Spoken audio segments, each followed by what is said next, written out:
Lots of things that can make you sneeze. Some pepper, a cold, or allergies. But no matter the reason, everyone agrees that when you sneeze, cover it, please.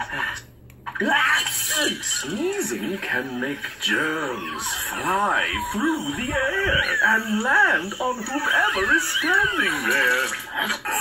Then they might get sick, and that isn't fair.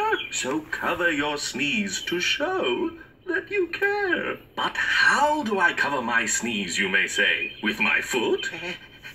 With my cat? With my mom's cheese souffle? Well, don't you worry. We'll tell you the way to cover that sneeze so the germs won't stray. Some people cover a sneeze with their hand. It's better than nothing, but they don't understand that the next thing they touch gets their germs on it, and that's not exactly what they had planned. A tissue will do. A handkerchief, too.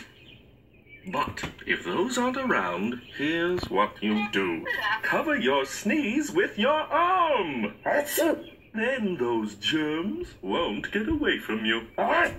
Bless you. Thank you. No, thank you.